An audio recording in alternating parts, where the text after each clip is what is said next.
Hello and a very warm welcome. This is Neha and we are discussing Jainism. We have covered it till question number 37. Now onward 38. यहाँ दो statements दिए हुए हैं.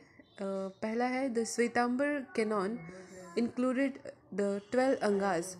तो यहाँ canon क्या होता है? Canons religious texts हैं जिसमें religious instructions लिखे गए होते हैं for the follower of any particular religion, be it Buddhism, be it Jainism. तो कैनोन्स का मतलब होता है कि ऐसे टेक्स्ट जिसमें रिलीजियस इंस्ट्रक्शंस दिए गए हैं.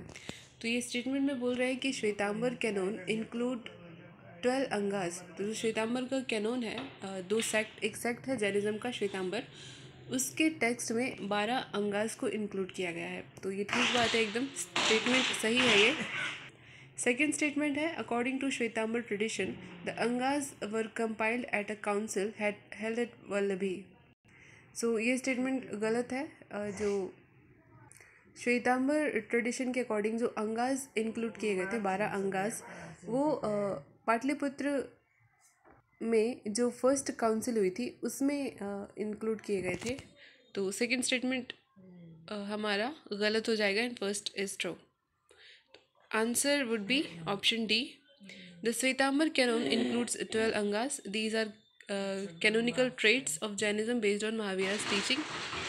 Their compilation happened at first council which was held at Patliputra about 310 BC. तो ऑप्शन डी सही हो जाएगा. नेक्स्ट क्वेश्चन, इसमें भी स्टेटमेंट दिए हैं Vardhaman Mahavira mother was the daughter of Lichchhavi king Chetak. So ये स्टेटमेंट गलत है. जो महावीर स्वामी की मदर थी त्रिशाला, वो लिच्छवी किंग चेतक की बहन थी, नॉट डॉटर. सेकेंड स्टेटमेंट है Gautam Buddha's mother was a princess from the Koliyan dynasty. तो ये वाला स्टेटमेंट ठीक है. गौतम बुद्ध की माता कोलियान डायनेस्टी की थी. Third statement Parshvanath the 23rd तीर्थंकर बिलोंग्ड टू बनारस. तो ये हमने डिस्कस किया है. 23rd तीर्थंकर जो थे वो बनारस से ही थे. तो हमारा सेकेंड एंड थर्ड स्टेटमेंट ठीक हो जाता है. तो ऑप्शन सी आंसर हो जाएगा. Now 40th question, with reference to ancient Jainism which of the following statement is correct. तो ये स्टेटमेंट दी हुई है, कौन सी स्टेटमेंट करेक्ट है ये देखना है. फर्स्ट है Jainism was spread in south India under the leadership of Sthulabhadra. तो ये स्टेटमेंट तो गलत है. भद्रबाहु लेके गए थे साउथ में जैनिज्म को. नेक्स्ट है the Jains who remained under the leadership of Bhadrabahu were called Shvetambara after the council held at Pataliputra. तो ये वाली स्टेटमेंट भी बिल्कुल गलत है. भद्रबाहु साउथ में गए थे और इन्होंने फर्स्ट काउंसिल में पार्टिसिपेट नहीं किया था, श्वेतांबर्स ने किया था. Option C Jainism enjoyed the patronage of Kalinga king Kharavela in 1st century BC. तो जैनिज्म को पैट्रनेज मिला था खारवेल किंग का 1st century BC में. तो ये वाला स्टेटमेंट ठीक है. डी है in the initial stage of Jainism the Jainas worshipped image unlike Buddhist. तो इनिशियल ये भी गलत है. इनिशियल स्टेज में जैनिज्म में इमेज या फिर आइडल वर्शिप नहीं होती थी. सेम बुद्धिज्म में भी ऐसा ही है. शुरुआत में आइडल वर्शिप नहीं चलती थी बट बाद में आइडल वर्शिप शुरू हो गई थी. नेक्स्ट देखते हैं which of the following statement is are applicable to Jain doctrine.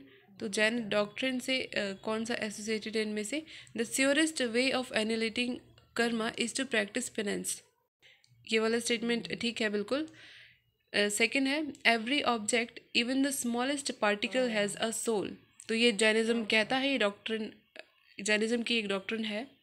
Third है karma is the bane of the soul and must be ended.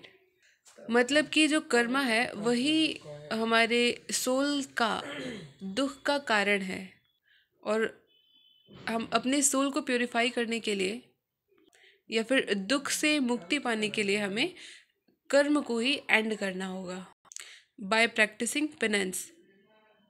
Penance यानी कि कुछ प्रायश्चित टाइप का. तो ये तीनों की तीनों स्टेटमेंट बिल्कुल ठीक है. अभी एक्सप्लेनेशन में एक बार और रिवाइज कर लेंगे। तो ऑप्शन डी है इसका आंसर। यहाँ देखते हैं, Jainism believes that each object even a particle has a soul. Jainism इस पे बिलीव करता है कि कोई भी एटम, छोटे से छोटा एटम है तो उसके अंदर सोल है। They also uphold the universal law of Karma. ये किसको मानते हैं? यूनिवर्सल लॉ ऑफ कर्मा को मानते हैं। इनका मानना है कि प्रकृति में जो भी चीज़ें घट रही हैं वो एक यूनिवर्सल लॉ के द्वारा मेंटेन हो रही है। नेक्स्ट क्या है? According to this law every action, thought, word और deed produces an effect which in turn serves as the cause of another action and so on। तो इनका ये मानना है कि कोई भी मतलब जो ये यूनिवर्सल लॉ है, ये मानना है इनका कि कोई भी एक्शन हो रहा है, कोई भी बात चल रही है या फिर कोई भी एक्शन, कोई भी डीड है, तो इसका इम्पैक्ट किसी अदर चीज़ पे पड़ता है। तो ऐसे ही यूनिवर्सल लॉ काम करता है और ये प्रोसेस चलती रहती है। This chain of cause and effect is known as karma. तो ये जो कॉज एंड इफेक्ट है यही कर्मा कहलाता है। मान लीजिए कि हमने कोई एक्शन किया, अब उस एक्शन का इफेक्ट किसी अलग एक्शन पे पड़ेगा। अब वो एक्शन फर्दर और एक्शन करेगा तो उसका इम्पैक्ट किसी नेक्स्ट वाले एक्शन पे पड़ेगा। अब बोल रहे हैं कि it follows that the state of the soul at any given time is due to karma accumulated over countless ages. Karma not only encompasses the causality of transmigration but is also conceived as an extremely subtle matter which infiltrates the soul, obscuring its natural transparent and pure qualities based on its karma। A soul undergoes transmigration and reincarnates in various states of existence like heaven or hell or as humans or animals। तो सीधा सीधा ये कहना चाह रहे हैं कि जो हमारा सोल है वो हमारे पुराने कर्मों को ढोता है और हमारे पुराने कर्मों के ही हिसाब से हमारा सोल नई बॉडी में एंटर करता है और जो ये नई बॉडी होती है वो पुराने कर्मास के हिसाब से उसको उसकी लाइफ की स्टेट डिटरमाइन होती है। वो सोल ह्यूमन में जाएगा, वो सोल एनिमल में जाएगा, वो सोल इंसेक्ट में जाएगा, ये सब कर्मा पे डिपेंड करता है। ये जैनिज्म का मानना है। नेक्स्ट क्वेश्चन देखते हैं, samadhi marana is related to which philosophy. तो samadhi marana is related to Jain philosophy. Samadhi marana यानी कि सल्लेखन या फिर sanyasa marana is the last वो prescribed by Jain ethical code of conduct. इसमें क्या होता है कि जो जैन फॉलोअर्स होते हैं वो खाना पीना छोड़ के वॉलेंट्री डेथ को अपनाते हैं, तो यही सल्लेखन है, ये जैन फिलोसफी है। Now next question, the Ikshvaku rulers of southern India were antagonistic towards Buddhism. तो इक्ष्वाकु रूलर सदर्न इंडिया के हैं, तो क्या ये अगेंस्ट थे बुद्धिज़्म के? तो देखेंगे ये नहीं, ये स्टेटमेंट गलत है। हालांकि इक्ष्वाकु रूलर्स वैदिक रिलीजन के फॉलोअर थे, बट ये बुद्धिज़्म को भी सपोर्ट करते थे, इनके अगेंस्ट नहीं थे।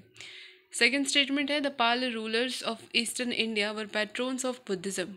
तो ये वाला स्टेटमेंट ठीक है, पाल रूलर्स ईस्टर्न इंडिया के पाल रूलर्स पैट्रोनाइजर थे बुद्धिज़्म के। Option B would be correct answer. 44th question, Ajivika sect was founded by. तो आजीविका एक सेक्ट है जैनिज्म का ही, वो किसके द्वारा फाउंड किया गया था, किसके द्वारा स्थापित किया गया था? तो मक्खाली गोसाला के द्वारा आजीविका सेक्ट इस्टेब्लिश किया गया था। Makhali Gosala was a disciple of Mahavir in early period, later fell out with Mahavir due to the difference of opinion and founded an independent creed Ajivika. The belief of this sect is known as Niyativad, according to which every matter in the world is being controlled and operated by destiny or fate। मतलब आजीविका sect के followers मानते हैं कि सब कुछ किस्मत के हिसाब से होता है। अगर हमारी किस्मत में होगा तो हमको मिलेगा, नहीं होगा तो नहीं मिलेगा। कुछ स्पेशल वर्क नहीं करना है, ये कहना है आजीविका का। आजीविका एक सेक्ट है, जैनिज्म का ही सेक्ट। कैसे है? क्योंकि जिसके फाउंडर हैं वो पहले महावीर के शिष्य थे। Next, who among these rendered that fate assign everything human is incapable। तो सब कुछ फेट जो किस्मत है वही निर्धारित करती है, ह्यूमन जो है वो इनकेपेबल है कुछ भी करने में। तो ये है आजीविकास का कहना। Option C would be correct. 42nd question, the sect which believed in abiding nature of destiny. वही क्वेश्चन है, ऑप्शन बी इसका आंसर हो जाएगा।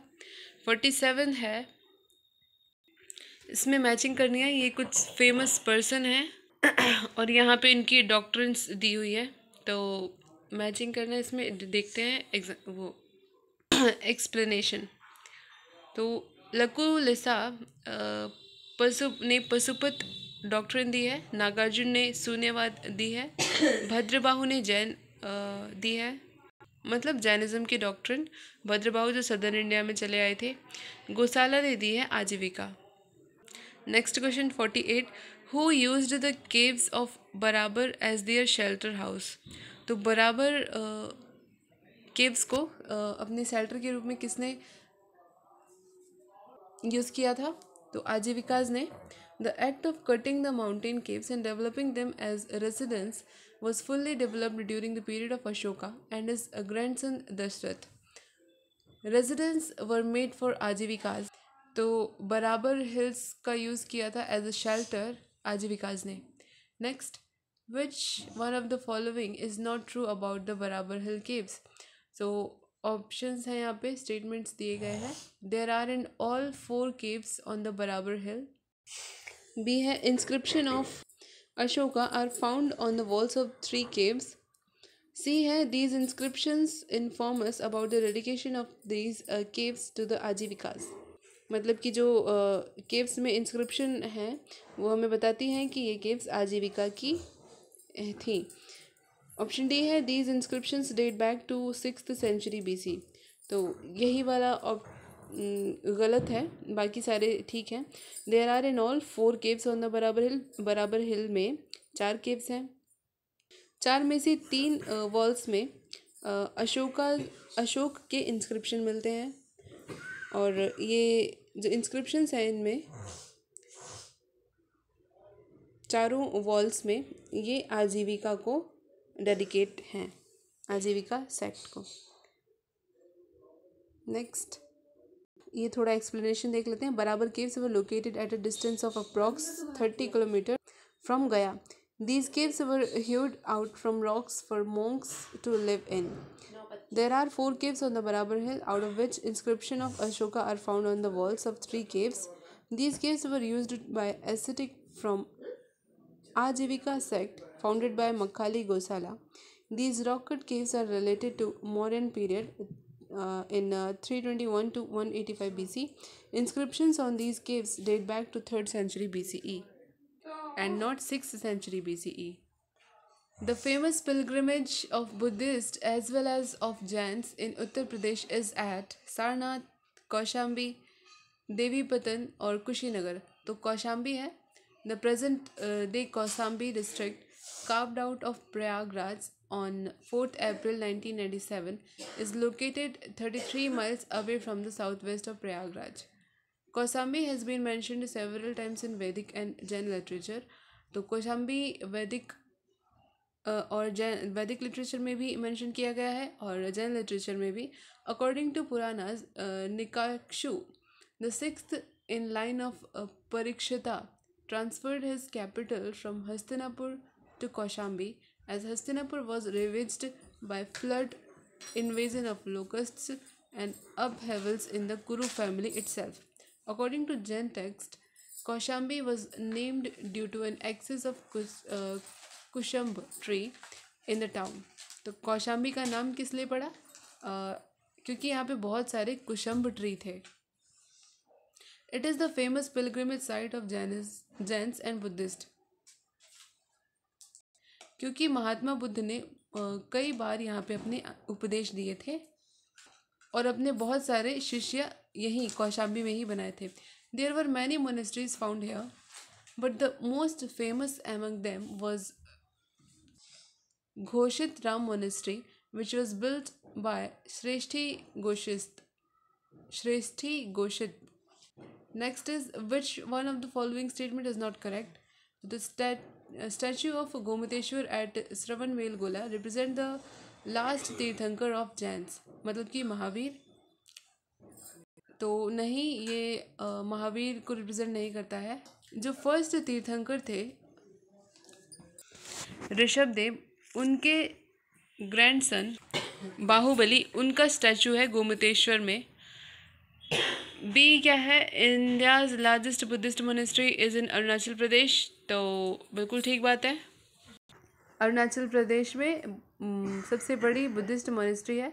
मैंने बुद्धिस्ट मोनेस्ट्री पे वीडियो बनाई हुई है, शॉर्ट बनाया हुआ है, you can see. Option C है, the Khajuraho temple were built under Chandela kings. Khajuraho temple Chandela kings ने बनवाया था. ऑप्शन डी है, the Hoysaleswara temple is dedicated to Shiva. तो बिल्कुल ठीक बात है. ऑप्शन ए गलत था, वही आंसर है. नेक्स्ट है, who built Gomateshwara statue at Shravanabelagola. तो ऑप्शंस हैं चमुंड राय, कृष्ण फर्स्ट, कुमारपाल और तेजपाल. तो आंसर है इसका Chamunda Raya. Next question, Mahamastakabhishek, a great religious event, is associated with and done for who of the following. तो महामस्तकाभिषेक बाहुबली के स्टैचू पे किया जाता है, बाहुबली के लिए ही किया जाता है. ये एक इवेंट है जो हर 12 साल पे मनाया जाता है बाय जैनाज. बाहुबली कौन थे ये बताया है मैंने. जो पहले तीर्थंकर थे ऋषभ देव, उनके ग्रैंडसन थे. So finally we have covered Jainism. Now further we'll discuss Shaiv and Bhagavad religion, Shaivite and Vaishnavite. Thanks for watching.